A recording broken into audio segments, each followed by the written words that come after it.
Welcome back, everybody. I'm Jesse Bartman, and this is Bartman's Bits. So what are we going to talk about today? Well, it seems like everybody is doing a 2-Minute Tuesday, so let's go ahead and put 2 minutes up on the clock down here and get to it. Well, a product that I've been using a lot lately has been the Kandao Qoocam 8K. Now, there's been a lot of chatter, I would say, on Facebook and some of the comments on the videos that I've been making on focus issues and freezing, crashing, app problems, all sorts of issues. Now, my major focus on this video is going to be the difference in quality between firmware versions. So they've gone from version 1, I'm not sure the exact numbers. It's like 150 something, 160 something, 181 I believe, and now the most recent one, 187. So what I want to do is I want to throw all those up here, and I want to see, is there a difference between the firmware versions? So I'm going to wait until the next bright sunny day, which, let's be honest, is Doha, so it's going to be tomorrow. Now I'm going to open up the curtains here so I can have that contrast between bright sunshine and then the dark closet corner over there. So what I'm going to do is I'm going to revert back to the firmware version that I first started using with this camera. Then we're going to upgrade the firmware version as it was released by Kandao and see if there's a difference between each one. So let's go ahead and hop onto the computer and check it out. I'm going to go ahead and pause that timer right now. We all know that the workflow to process the photos that come out of this thing is going to take way longer than 2 minutes. Now, the RAW Plus software is actually pretty quick at merging those DNG8s when compared to something like Lightroom, which is painfully slow even when using a pretty fast computer. So that's one benefit, I guess. But then the app does crash pretty much every time you use it. So I'm going to run through this one time just in case you haven't watched the workflow video that I created. If you have some time, go ahead and check that out up here. And let's shrink me down and get to it. Okay, so I really hope that the AC isn't an issue. I don't know if you're going to be able to hear it too loud. I do know that there's going to be a bird that you're going to hear occasionally. It's been nesting in my vent in the bathroom.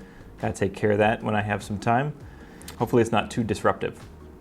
Okay, so all we're going to do here, I've got everything nice and neat. Here is the Fuji X-T4 output. And I've got the Qoocam, all the different versions from 152, 160, 181, and the most current 187. So let's go ahead and take 160, and you see I've arranged it with the RAW Plus, which has nothing in it because that's going to be my output folder for the RAW Plus software. And let's open up RAW. And then what we have to be careful on, not really careful, it's a choice that I made when I was shooting these photos. I wanted to do both the Express DNG and the regular DNGs. So in order to differentiate those two, you'll see that the Express DNGs have a D at the end of the title. So let's go ahead and go into version 152, original DNG, and we're going to be selecting the ones that are not D. So we'll scroll down here. All right, there's the next set that are not D. We'll just bring those in here. I'll do the rest of the conversions and everything without having my face on here because that would be a whole lot of recording. It's going to take some time because I did shoot facing one direction, rotate it, then rotate it all the way around again. So that's a lot of files to be processing. All right, so it looks like RAW Plus did not crash yet. It's a good start. We have several different sets, all of 8. Let's set our output folder to that version type. Not that one. Merge RAW Plus and go for it. And it didn't crash this time. So we're going to let this run, and then I'm going to come back when it's finished, and I'll take you guys through the steps of merging these files in Lightroom.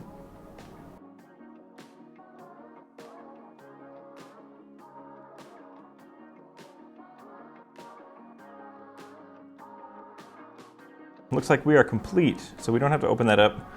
Let's close it out and go back into that folder. There we go. We have our merged photos. So we're going to select those and then bring them into Lightroom, if it'll let me. or Photoshop. You could use Lightroom. Photoshop works the same way, handling the raw photos. So what I did for these shots to get the best possible dynamic range was I took one DNG at 0 for the exposure value. Then I set it down to, I think, -1.3 and brought it up to the top. I believe it was at 1. So that was 3 sets. And then after that point, I went into manual mode and adjusted the shutter down so that I could see out the window clearly at what was outside. So you actually have 4 sets of DNG files that are going to be merged together. So that's 4 shots of 8 compressed down to 4 single files, and now Photoshop is taking those, merging them into one. And you can see how it looks on here using auto settings. So we'll go ahead and just merge those and output it to, let's make a new folder, merged HDR. There we go. Okay, so now that we're finished processing all of those, we're going to take a look at each one individually and then go ahead and put them up side by side so we can see between the different firmware versions if there's been any change. So let's open up version 1.5.2 first. And we have our TIFF file that I converted, just so it's easier to look at here. Make that full screen. And then actually, let's rotate it. So we have our, there we go, that's what I want to look at. So if we zoom in here, we can see that that window has caused quite a bit of like a haze. And unfortunately, that's very common with this camera.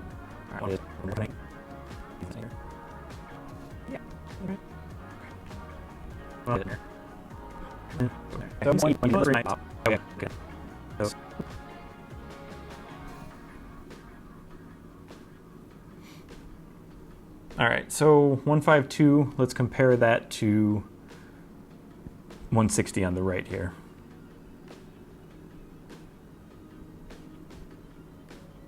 All right, looks pretty good. Okay, the difference between 1.5.2 and 160, if you look up here on these L's, it does look a little bit better. It looks like it captured a little more detail in this firmware version.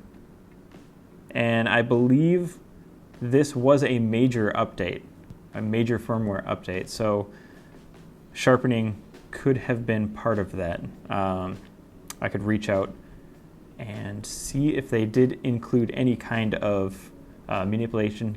Wow, that's a hard, I don't know why I'm stumbling so much on that. Manipulation to the firmware to sharpen the image a little bit more during the processing. Okay, so I'm just going to get rid of 152. Yeah, I would recommend that you upgrade your camera if you're still on 152. I think it's safe to say that version 160 and on are going to add quite a bit of benefit. So let's get rid of that one. Okay, so let's do version 1.8.1 to 160. Now, if you look, okay, so let's go until preview says stop. Right there. All right, so that's zoomed in the exact same now. And if you look between version 160 now and version 181, version 160 still looks a little bit better. Around the area right here, I think that's my SFX power supply case, you can't really see any of those letters and numbers there, and here it's an SF600 it looks like. So there's more detail in version 160. Now of course I would have to carry out a whole bunch more tests in a more with a more scientific approach to really get the fine details to see if there is a difference. But for just setting the camera up and shooting, going to the next firmware version and shooting the exact same place between these, version 160 is a clear winner in my opinion. let me know in the comments if you guys agree version 160 wins it. So I'm going to close out 181 here and then bring the latest and greatest up against version 160 here. Zoom in as far as it'll let me, and bring those two down. It actually looks like, since everything moved around, I got to find something that's in the same place. So those kind of are, again, on neither of them you can read the SERP ND filter case, but that's pretty small writing. Let's see, we have Zotac Gaming, not Zotac, nope, that's Gaming 7 from Gigabyte. You can read Gigabyte here. You can also read it over here. So I would say the difference between the latest firmware version and version 160 is it's about the same. If we go over to the window here, I took these around the same time of day. You can tell the angle's a little bit different, and clearly you do have some stuff in front of the window for version 187, so it's not exactly a fair fight. But I do like how version 160 handled the contrast from the window.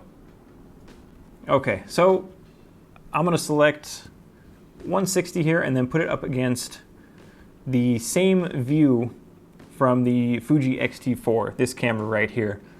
And again, it's not really a fair fight because you're doing 8K 360, and when I take the pictures with the X-T4, it is 26 megapixels on each shot, and that's 180 degrees vertical by, don't know how much it is horizontal. But you're taking, I think I'm taking every 15 degrees all the way around and then up and down and stitching them all together in PT GUI.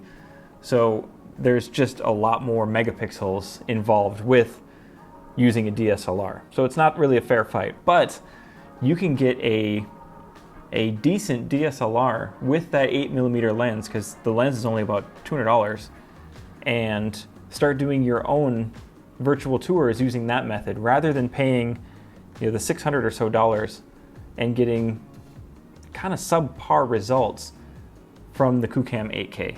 All right, so okay, so let's open up Fuji, and I already merged one of these, prepared it, and let's get the side-by-side going. I will have to figure out where I'm at here. Oh, you know what?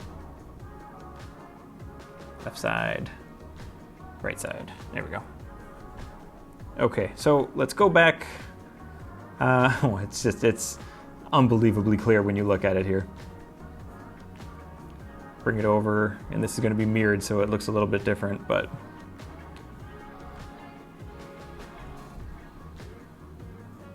when you zoom in so that this Gigabyte motherboard box here fills up the screen, because that didn't change between them,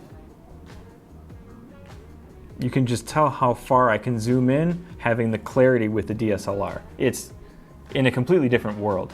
So if you do have the extra money, it is worth the investment to get a DSLR with that fisheye lens if you're going to be doing virtual tours. Okay, well that's going to do it for the comparison. Now my recommendation is to stick with the firmware version that you know works for you. Now if a firmware version comes out that you definitely want to upgrade to, maybe it has a new feature that you need, it's worth reaching out to Kandao to get the old firmware version so you can have it on hand, just in case when you update, something's not as good, like the sharpness, or maybe there's a whole bunch of crashes with the app that happened.